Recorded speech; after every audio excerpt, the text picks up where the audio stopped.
Alrighty, hey guys, FunnyGuyTimmy here for a video that I've been actually putting off for a while. Let me turn this up a little bit. Now there's a reason I've been putting this off, because this isn't necessarily right. And these aren't the prices that the industry is supposed to be. But a lot of people have been coming to me and saying that they would join Fiverr, or they would join different freelance platforms if they weren't getting stiffed, if they weren't getting taken advantage of, and if they weren't basically selling themselves real short. And my response to that is normally, well, you're not charging enough. And their response to me normally is, well, Fiverr isn't industry. It's not set up for industry prices. People are expecting a deal. And yes, that's true. That is true. And Fiverr is a platform where most of your clients don't know industry prices, and they don't know why certain things cost so much.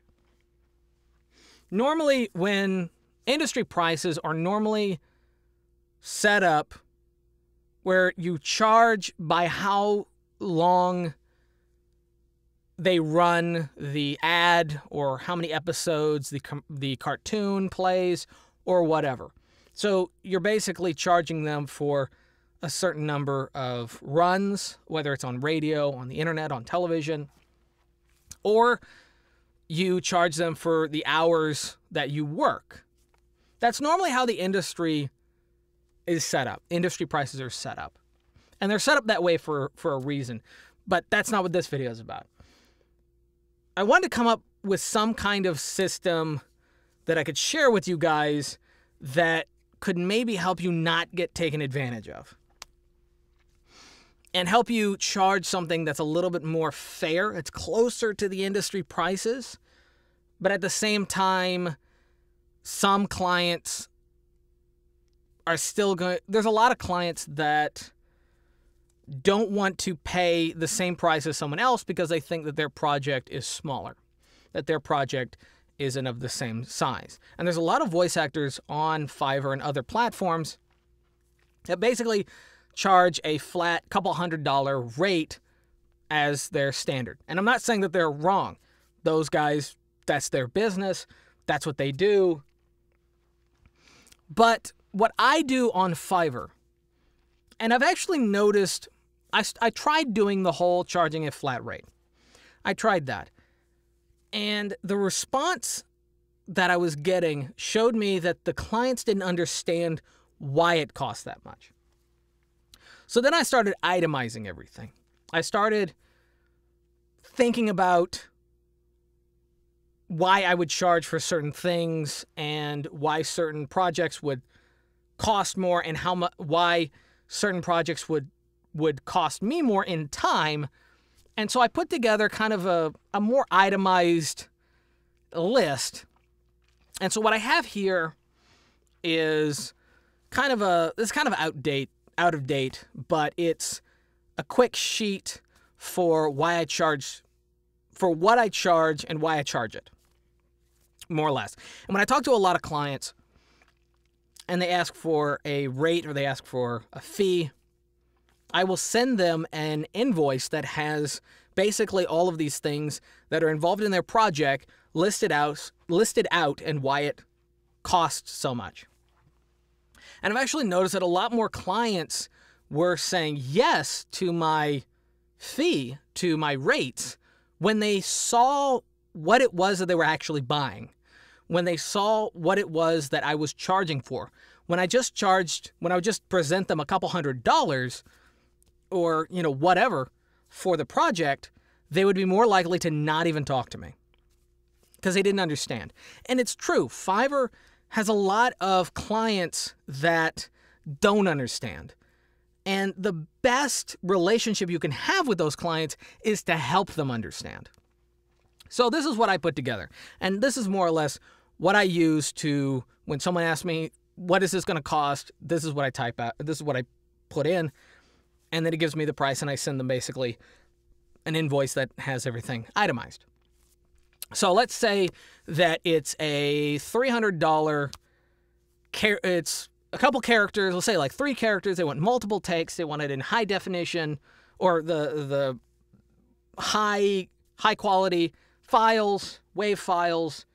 And the reason I charge for WAV files, and I'll probably go down the whole list of why I charge for what. The reason I charge for WAV files and high quality is because it takes up more space. And over time, I do thousands of projects a year. If I was to do them all at 96 kilohertz and all WAV or all uncompressed, I would have to buy a new hard drive to fill up that space faster. So the idea is knowing that in the future, if I keep doing large files like this, in the future I will need a hard drive. So this is kind of helping me save up for that kind of purchase in the future. Basically, that's the idea. But anyway, okay, so let's say it's about 1,000 words, it's 3 characters, multiple takes per line, and it's going to be on YouTube Original or YouTube Red or whatever their paid service is. So it's basically each episode, the series that they're posting online, people are paying for that. So they're actually making money deliberately off your work. So this is how I'd put it in. So 1,000 words gives me $200 out of the gate. Then we have the broadcast rights, which would be the ability for them to charge for my actual work, for them to actually make money off my actual voiceover. Commercial rights would be if they wanted to use my voiceover or the project with my voiceover in it to drum up business or advertise for a goods, product, or service. So their idea is to make money off of my voiceover, but not directly, indirectly. They're trying to get people's attention so that they can eventually make money. But broadcast rights, it's not an accurate use, but on Fiverr they have commercial and broadcast rights. This would be closer to what it actually is. Basically, they're actually using my voice and they're basically selling it as a product. Now, normally in the industry, that would be done by how many hours, and it would be done by, you would also get royalties. But of course, there's not really a way of doing that kind of stuff on Fiverr. I mean, you could have a contract, but sometimes you get clients and you don't know their real name, their phone number, their address, the company. You don't know any of that. And a lot of the times, you're never going to see this again. It is a flaw of Fiverr. It's one of the few things that I really, really hate, but it is there. So, all right. And they want it in high quality so the engineer can do whatever he wants with it, and it's not a problem. And that, because we're just doing like 3 or 4. We're not doing a whole bunch. And it's a total of 3 characters. That's basically it. And I'm not doing any, not having to sync it up. They're syncing up. I'm not doing any effects. Not adding music. Maybe they want to do some live directing, because if it's a project like this, they probably will. So this right here is more like what I would charge for a project like that, if it was like a small-time YouTube thing. Now, if it was something bigger, if it was a bigger client, I would definitely charge them for more. But if it's just a no-name company, if it was maybe like Rooster Teeth. Rooster Teeth is a company that is actually pretty well known. They're making a name for themselves. They made some American animes and stuff like that, but not that many people know who they are. Their stuff isn't really put on television per se. It's normally like internet based. This would probably be closer to what I would charge for a project like that. Now, as if they wanted it in 24 hours, we'd of course add that, and it just keeps adding and adding on. So that's just kind of an idea. And I would send them an invoice that would basically have these things. I'll type all that out. This is what this is going to cost. This is what this costs. This is what this costs. This is what this costs. Now, these prices are going to change when it goes into the next year. Every year, for sure, every year. Every now and then I might do it like every 6 months, depending on the progress that I'm making. But every year, for sure, I up my prices. I charge more for different things. And it does help.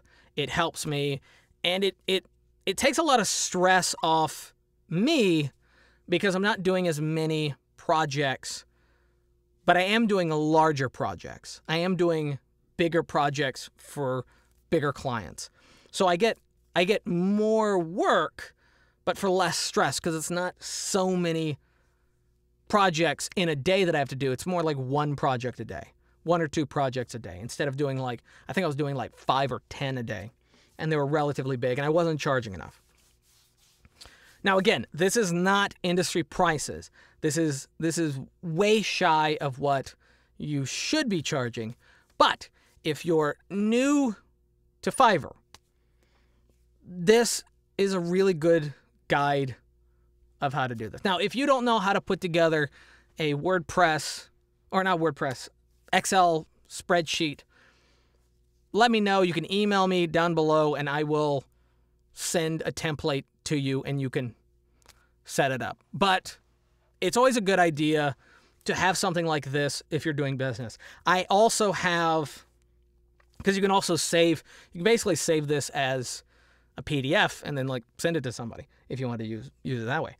But I also have one for stand-up comedy and various other things that I do that if people are trying to hire me for different things, I have a different Excel spreadsheet for different things. And this one's for my voiceover. So anyway, don't want to bore you guys too much longer, but this was just kind of a video that I really hesitate to put out because everyone has their own way of doing things. And I'm sure there's lots of people that are going to be watching this and saying that I'm doing it all wrong.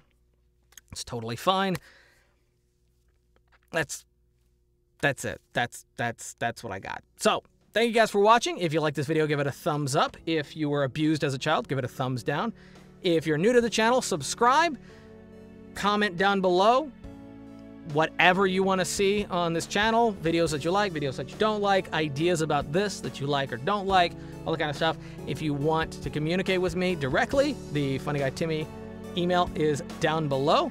And until next time, peace.